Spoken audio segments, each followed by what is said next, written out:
নমস্কার, আপনারা দেখছেন বাংলার কণ্ঠ।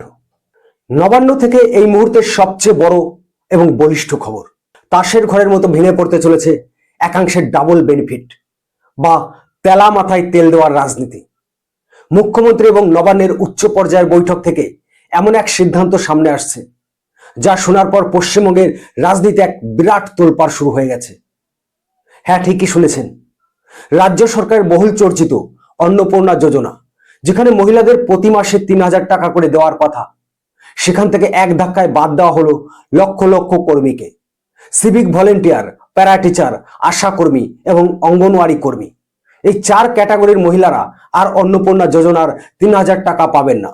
শুধু তাই নয়, সরকারের কড়া নির্দেশ, যদি প্রথম বা দ্বিতীয় মাসে ভুলবশত এই সমস্ত কর্মীরা টাকা পেয়েও থাকেন, তবে সেই টাকা সরকারি কোষাগারে ফেরত দিতে হবে।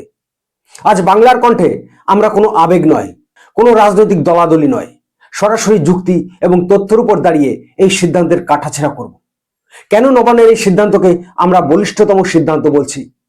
কেন এই সিদ্ধান্তে একদল নেতা নেত্রী রেগে আগুন হলেও সমাজের আসল প্রান্তিক গরিব মানুষেরা আজ হাসছেন? আজ পুরো সত্যিটা আপনাদের সামনে আনবে বাংলার কণ্ঠ। কেন এই কঠোর সিদ্ধান্ত? আসুন প্রথমে অঙ্কটা বুঝে নেওয়া যাক, যুক্তিটা বুঝুন। পশ্চিমবঙ্গ সরকার এই 2026-এর নতুন বাজেটে এই 4 ক্যাটাগরির কর্মীদের জন্য কিন্তু অলরেডি বড় ঘোষণা করেছে। প্রথমত প্যারা টিচাররা, যারা এতদিন 11,000 বা 14,000 টাকা পেতেন, এই নতুন সরকার এসেই এক ধাক্কায় তাদের ভাতা প্রায় 5,000 টাকা বাড়িয়ে 16,000 থেকে 17,000 টাকা করেছে। গত 15 বছরে এক স্টেপে কোনো সরকার যা করতে পারেনি, এই সরকার তা করে দেখিয়েছে। সিভিক ভলেন্টিয়ার, 1,23,000 সিভিক ভলেন্টিয়ারের ভাতা 1 লাফে 2,000 টাকা বাড়িয়ে 13,000 থেকে 14,000 টাকার কাছাকাছি করা হয়েছে। আশা কর্মী ও অঙ্গনওয়াড়ি কর্মী, এদেরও মাসের ভাতার প্রায় 5,000 টাকার বাম্পার বৃদ্ধি ঘটানো হয়েছে। ফলে এদের পকেটেও এখন 11,000 থেকে 16,000 টাকা ঢুকছে। এবার বাংলার কণ্ঠ সোজা সাপটা প্রশ্ন তুলছে, যে মানুষটি সরকারি কোষাগার থেকে পাশে 16,000 বা 17,000 টাকা পাচ্ছেন, তিনি যদি আবার অতিরিক্ত 3,000 টাকার অন্নপূর্ণা যোজনার জন্য লাইন দেয়, তবে সেটা কি ন্যায্য? যেখানে গ্রামের একটা প্রান্তিক গরিব মহিলা, যার স্বামী দিনমজুর, যার ঘরে দুবেলা ঠিকমতো অন্ন জোটে না, যিনি সরকার থেকে একটা টাকাও পান না, তিনি পাবেন 3,000 টাকা। যিনি অলরেডি 16,000 টাকা পাচ্ছেন, তিনিও নেবেন 3,000 টাকা। এই তেলা মাথায় তেল দেওয়া কি বন্ধ হওয়া উচিত ছিল না? আপনারাই বলুন। নবান্ন ঠিক এই জায়গাতেই সার্জিক্যাল স্ট্রাইক করেছে। এবার আসি এই ভিডিওর সবচেয়ে বিস্ফোরক অংশে। নবান্ন শুধু এই 3,000 টাকা আটকায়নি, সিভিক ভলেন্টিয়ারদের নিয়ে যে বড় সিদ্ধান্তের কথা শোনা যাচ্ছে, তাতে অনেকের রাতের ঘুম উড়ে গেছে। বাংলার কণ্ঠের কাছে আসা খবর অনুযায়ী রাজ্য এবার সিভিক ভলেন্টিয়ারদের নথিপত্র কঠোরভাবে স্ক্রুটনি বা ঝাড়াই বাছাই করা হচ্ছে। কেন এই ঝাড়াই বাছাই? কারণ অনুসন্ধান করতে গিয়ে যে সমস্ত তথ্য সামনে আসছে, তা অত্যন্ত লজ্জাজনক। বিগত দিনে রাজনৈতিক নেতাদের ধরে ব্যাকডোর দিয়ে যারা সিভিক ভলেন্টিয়ারদের চাকরি পেয়েছিলেন, তাদের অনেকের নথিতে মারাত্মক জালিয়াতি পাওয়া যাচ্ছে। কারো আসল হাইট বা উচ্চতা হয়তো 161 সেন্টিমিটার, কিন্তু খাতায় কলমে জালিয়াতি করে সেটাকে 166 সেন্টিমিটার দেখানো হয়েছে। স্কুল, কলেজ বা বিশ্ববিদ্যালয়ের ফেক বা জাল সার্টিফিকেট জমা দিয়ে চাকরি পকেটস্থ করা হয়েছে। এমনকি কাস্ট সার্টিফিকেট বা জাতিগত শংসাপত্র পর্যন্ত জাল করা হয়েছে। মুখ্যমন্ত্রী হয়তো বলেছেন যে কাউকেই ছাঁটাই করা হবে না, কিন্তু বাংলার কণ্ঠ পরিষ্কার বলছে, যারা জালিয়াতি করে জেনুইন প্রার্থীদের বঞ্চিত করে চাকরি চুরি করেছেন, তাদের চাকরি থাকা উচিত কিনা সেটা আমজনতা বিচার করুক। আজ যখন নবান্ন এই ঝাড়াই বাছাইয়ের হাত দিয়েছে, তখন সেই সমস্ত জালিয়াতিরা সোশ্যাল মিডিয়ায় বিপ্লব করা ছেড়ে এখন ভয়ে কাঁপছেন।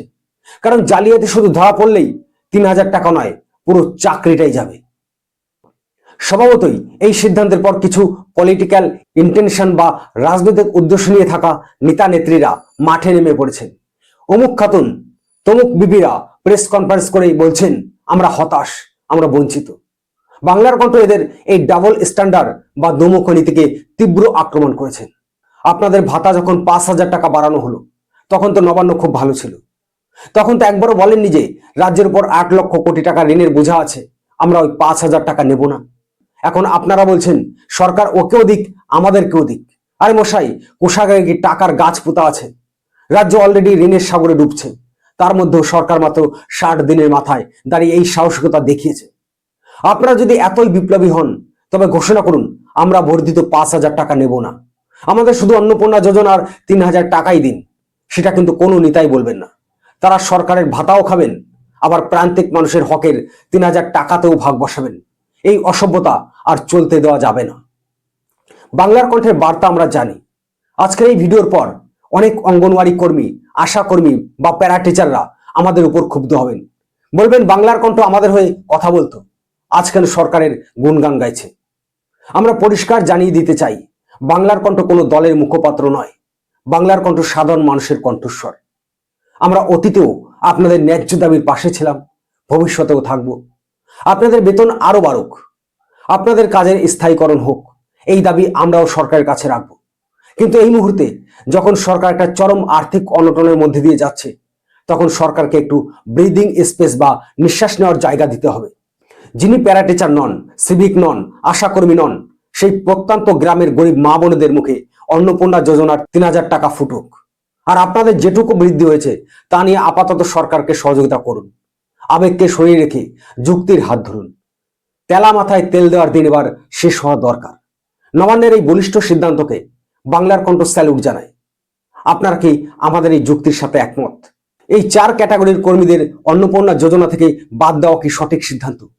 আর সিভিক ভলেন্টিয়ারদের জালিয়াতি রুখতে যে ঝাড়াই বাছাই হচ্ছে, তা নিয়ে আপনাদের মতামত কি?